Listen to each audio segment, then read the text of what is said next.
2,000 years ago, Jesus traveled far and wide to spread the good word of God. But you know, it is now the year 2023, and what better way to spread the word of God than through TikToks made by the horny band kids from your high school that are now adults. Today, we're reacting to Christian family vlog channels because you guys asked for it and we gave in to peer pressure. Let's go. Hey, my name is Missy. Please don't forget to like and subscribe so you don't miss another dumb video I make. Now, let's get back to the video. So just a really quick disclaimer, okay? We are not saying that we're making fun of Christians, and we're not saying that it's cringy to be a Christian or to be a Christian influencer, but we are gonna roast the people that use Christianity to shame people, to spread hate, and honestly just to justify their awful, toxic family dynamics and like relationship issues. It's not cringy to be a Christian, but if you're being cringe while being a Christian, you're still gonna end up in a video. Okay, so the first couple that we're gonna be reacting to, they are named Nate and Sutton. They are a Christian family vlog channel. And this video describes, you know, when they first met each other, their love story, and kind of what they were looking for in a, you know, wife and husband. Yeah, so. That doesn't sound that bad. Before I met him, I noticed that it was a lot of like, I just felt like guys didn't notice me, like guys didn't like me. And at the time it was like, kind of like, dang, why is it not me that anyone wants to talk to? What is with all the B-roll in here? This looks like a montage of the dead wife in a Leonardo DiCaprio movie. I kind of feel bad for her. Yeah. I mean, she reminds me of myself when I was like really young. I'm like, man, like nobody likes me. I'm literally down to slurp whoever, but like just no one is trying to offer me any penis here. Maybe you could talk more about what it was like being a huge loser growing up. Every day I'd wake up and I was scared that I would never find someone that I could love and be loved by, because I was very picky. I was a very picky person. I wanted a virgin girl. I wanted a Christian virgin woman. Look, I get that you want to date a virgin, you know, I totally get that. But like, he didn't have anything else that he wanted to add to that list. I mean, not even that she's nice or pretty, has nice feet, perhaps, maybe a pulse. I also love how he says like, I'm picky. I wanted a virgin. I'm very picky about my virgin. As if there's like different grades of being a virgin. A girl comes up to him and she's just like, look, I'm a Christian and I'm a virgin, but I medically lost my virginity with like a wee nunchuck accident. And he's just like, no, that's a B grade. I want an A grade virgin. If she's even used a trampoline, that's too close. If she's taken a flight on Ryanair Airlines. He wants that to be organic, pure, you know, like it came from the ground, all American made virgin. Grass-fed. Grass-fed virgin. A grass-fed virgin. A5 Wagyu, but the white version, not Japanese version, virgin. But that was just my desire in my heart. And I feel like God placed that in my heart because he eventually brought me that woman. There were literally nights that I would cry out of frustration because I was so frustrated with relationships that I had tried. Yeah, he would cry out of frustration. He's only attracted to girls who he can tell are virgins, which, as you can imagine, makes it hard for him to go near like high schools. High school band practices, high school band camps. Dude, imagine if he accidentally walked into a Yu-Gi-Oh card game tournament. He'd be like, dude, everyone in here is a virgin. No! And so when I met Sutton, it was like, yeah, yes. I had been single for a year and she was like, why don't you get on Tinder? You know, you can meet someone on Tinder. And I was like, no. Wait. They're both looking for godly people. So the solution they come up with is to go on Tinder. Not even Christian mingle, dude. Yeah. Dude, I have a better chance of meeting someone that it was godly at a Nickelback concert than I would on Tinder. Yeah. It's funny to me because ththese guys are looking for A5 Wagyu, you know, ribeye virgins, and then they go to Tinder. That's like the Chili's like top sirloin, $5 Wednesday night with a margarita type. Going to Tinder to find a virgin is like going to McDonald's at 2 p.m. trying to get a milkshake. Okay? It's not gonna happen. Going to Tinder to try to find a virgin is like the equivalent of going to a tech deck tournament and trying to find someone who's not a sex god. It's not gonna happen. And literally the next morning, I woke up with a notification on my phone from the dating app Tinder, and right away, the picture I saw was like, wow, this girl is gorgeous. First words that popped up into my mind when I saw Sutton was pure. And I felt like I just knew. I was like, I know this girl is a virgin. I just know she is.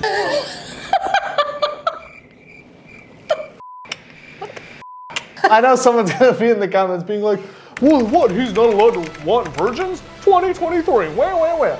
Notice that she's not saying any of this stuff. If she was sitting there being like, oh, I just love Nathan, how he has a little blankie and I tuck him in every night because he's my little boy who's just a virgin, he's never been tainted by another woman, then I'd be like, fair enough, they're both freaks. It's only him. Also, loved how he said that the second he met her, he was like, oh yeah, I knew she was a virgin. Dude, that's insulting. Even if I was trying to be a virgin and save myself to marriage, again, nothing wrong with that. But like, when he said that, it almost sounded like a insult. Her name's Sulfur. There's no way she's not a virgin. So I messaged her, and sure enough, that first conversation that we had on Facebook, I found out that she was indeed a virgin. And when you see someone like her that looks so pure and innocent, my first judgments were, I hope she's like, knows how to flirt. Time out, okay. On the last play, Nate asked if she was a virgin, too fast. First conversation, 5-yard penalty. Literally, red flag. Throw all the red flags on the field. Yeah, exactly. He's like Shake from Love Is Blind, but instead about weight, it's about like purity. God. You know, he's just like, look, if you could describe yourself in terms of olive oil, what would you describe yourself as? Virgin? Extra virgin? Sutton being the caller outer, she holds those standards, those high standards. She was like calling me out on it, and I think she even told me that she didn't want to continue dating if I was going to be seeing other girls. How is that a high standard? She doesn't want you to date another girl while you're dating her? That's not a high standard unless you're f***ing Mormon. What are we doing here, man? That one night I was in my room and I was praying to God, and he just revealed to me that Sutton was the one. She was going to be my future wife. He was just like, man, I was sitting there and I was like, but we got a virgin who's an A5YU virgin, and we got one virgin that had a trampoline accident. By praying to God, he meant that he was like years deep into the other girl's Instagram, and he saw that she rode the f***ing Goofy's Last Ride at Disney World. And he's like, not virgin enough anymore. That ride has quite the G-force on it. Dude, he was like Dr. Strange. He's like praying all the different situations and going through all the situations of these women's lives in his head. Virgin, virgin, cherry, cherry, trampoline, trampoline. She went to a Yu-Gi-Oh tournament. She went to an all-girls college. Is that more virgin or less virgin? So that was their love story. Now let's take a glimpse into their wonderful life of what it's like being married together. And they tell us about one of the fights that they've had. 3 times or so within a weekend, Nathaniel had mentioned working out to me. Why don't you go work out? Or when you do work out, these are the workouts you could do. And at the time, I hadn't gotten back into working out yet. I had a baby 3 months ago. I'm taking care of 2 other kids. We're moving into this house. Like, there's a lot going on. She's 3 months out from having a kid? The pregnancy's 9. You gotta give her at least 9 to recover. Also, yeah, like this is like when people post on like that Reddit page, Am I the Asshole? And they're like clearly trying to like get people on their side, like, and they're just one of the most insane people you've ever heard of. She takes care of our 3 kids. She helps with the YouTube channel and helps run that. She, just had a baby 3 months ago. Me, I wear athleisure every single day. And that's it. I'm an off-brand athleisure property brother. So, Dude, he's like a NPC, dude. If he was one of those like TikTok NPCs, he'd be like, gaslighting's so good. Got me feeling like a gaslighter, baby. cherry's so good. Don't pop it. This is what I'm hearing. I don't like the way you look. You need to go work out. And you only want to know where it went from there. It really got to me when she started telling me all of these things that I was saying to her, but I actually wasn't saying to her. She was just hearing them through her women filtered. Sometimes. Oh. Dude, women filter? What is this? A f***ing boomer stand-up session? Yeah, so my wife was like, why do you always find the nearest bar, but you never can find the nearest clit?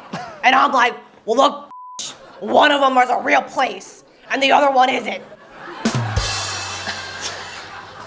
Laughter for 10 minutes. I feel like I have really become a girl of words of affirmation. This is not Mr. Words of Affirmation. He doesn't give those freely. You gotta earn it. Dude, that is the laugh of a sugar baby that is fed up with her boomer sugar daddy, but rent is due. That laugh has been putting in, 24 hours a day, overtime, every single day for the whole year, and then just found out she's not getting her, holiday bonus. All she wants is words of affirmation. Brother, I'm just gonna let you in on a secret. That's the easiest one. How about you say, hey, thank you for being the mother of my 12 kids that are all gonna hate us when they grow up. Thank you for painting all the walls millennial white so that we look like we live in a dentist's office. Thank you for cleaning all my athleisure clothes that I wear in every video. So I look like I'm working as a part-time umpire at a Little League game every single day. You don't have to apologize for what you said or what you did, but bare minimum, you could apologize for hurting my feelings. So you could at least say, I'm sorry that what I said hurt your feelings, this is what I meant, or whatever. Yeah, so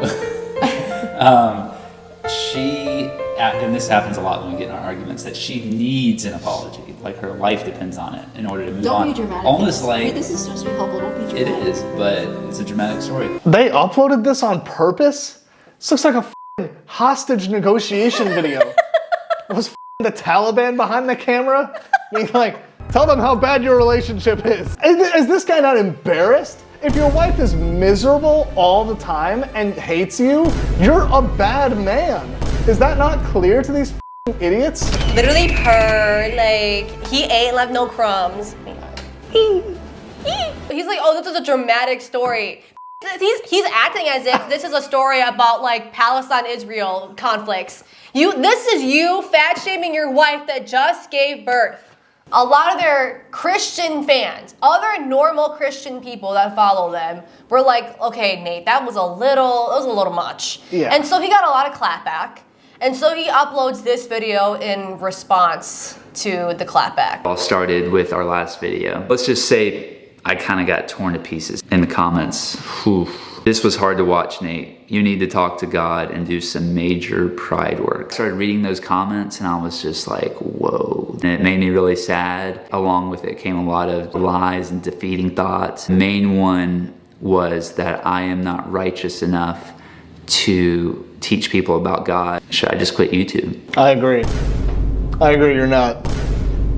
True. Dude, this is boy math, okay? I mean, this is the equivalent to like you were saying, with like when men are like, oh, she asked me to unfollow one girl that be posting her titties and her feet on Instagram, so I just deleted the whole account. Yeah. Like, no one is asking you to quit YouTube. They're asking you to take a step back and maybe apologize to your wife. When a thought comes into your mind, determining if it is a lie that Satan is whispering into your ear, that's what I'm going to talk about in this video, how to defeat it. Taking every thought captive. This is scriptural. So these lies that Satan is whispering. What the f is he talking He just about? called his own audience Satan? Yeah. Bro, this is like those coming of age Disney Channel original movies, like where at the end the like protagonist tells us like the lesson they learned. That was my time as a Christian YouTuber. And the biggest lesson that I learned was, if anyone criticizes you, they're Satan. Call them Satan and move on. Thanks, Jesus.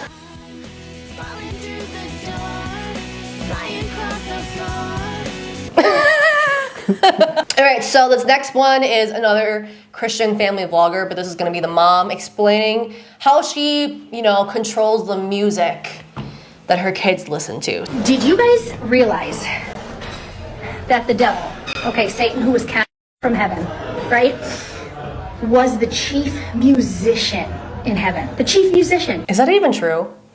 Not a He is a beautiful, was an angel, cast from heaven, and his main job was music. Who does she think is Satan? Timothy Chalamet? She's just like, look, they describe him as being 6'5", mysterious, tall, dark, and handsome. He's got to look like Timothy Chalamet with the voice of Harry Styles. Me and Brad talk about how important music is in your kids' brains. So it's not a coincidence that these artists, these terrible artists, are getting in our kids' heads, and like with all the drugs and the sex and just the right? And it's because the devil is not stupid. So we need to protect our kids' brains. It's totally normal to want to have parental control over the music your kids listen to. If you don't like profanity, whatever, that's like a normal thing. Yeah. But to shame people that make rap music, because I know that's what she's talking about, and to shame people that listen to rap music is a little crazy to me. Like, does she really think that if her kids listen to Sticking Out Your Gout for the Rizzler, that they're gonna end up sticking out their gout for the Rizzler? Yeah, it's not a real thing. I know, I'm like, that is some Ghost Adventure type logic. I was watching Doja Cat's cyber sex video and my groins got real heated. Is this Satan trying to tell me that I'm gay? Is that what she's putting on the table here? I just love how under this girl's version of Christian theology, God is like all powerful, he can do whatever the he wants. However, if Satan makes an absolute hood classic, there's nothing he can do to stop it. WAP, dude, it goes so hard. My children are gonna be tempted to love wet ass and I'm powerless to stop this. I need to hear her opinion on Baby Shark. Was this Satan? Or was this God? Do they each have a producer tag? Satan, you cooked good on this one. DJ Satan. All I do is sin, no matter what. So there's a group called the Salt Lake City Mormon MomTokers. Okay. This is gonna be like the Hype House, but with like Sister Wives from TLC just put together.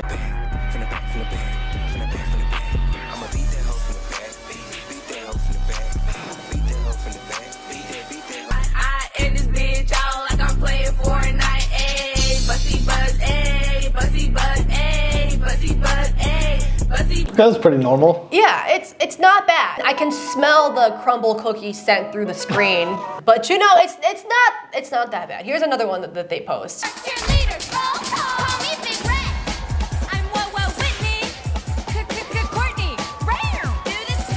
Okay, so it says our hubby, our man is lucky, hashtag sister wives. Are they all married to one person? No.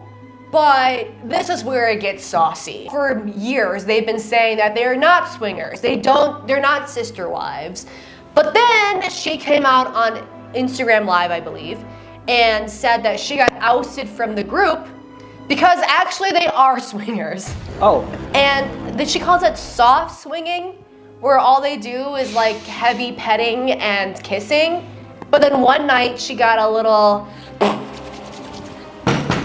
with one of the other girls' husbands. So they were all okay with their husbands soft swinging, right? Yeah. But then one of them started hard swinging, and that took the fun out of it. Yeah, and so she got ousted from the group. And she's very sad, and now she's gonna get divorced. So, you know, everyone, of course, were like, oh my God, you have kids. And they're like, what's gonna happen to your kids now? This is the video she made responding to that. I wanna ride a bunny, I wanna ride a bunny, I wanna ride a bunny, I wanna ride it, I wanna ride, I wanna ride, I wanna ride, I wanna ride, I wanna ride, I wanna ride, I wanna ride, I wanna ride. Some hoes in their house, some hoes in their house. I mean, you gotta respect the unseriousness of this all. Imagine if that's how your parents like told you that they were gonna get a divorce. So mommy and I have been talking, and we're just not feeling it anymore. It's not your fault, okay? It's just something between the two of us. You're gonna be staying with mommy and Richard, who you'll meet soon. I mean, could you imagine how much easier it would have been for us children when they told us about 9/11 and that's how they distilled the information? We're not calling it French fries anymore. We're calling it freedom fries. We're having a recession. Student loans will resume with more interest next week. All right, but that is pretty much the end of this video. Thank you guys so much for watching. Make sure to like, share, subscribe, comment. Follow me on other platforms where I'm even more annoying, and we'll see you in our next video. Bye, and God bless.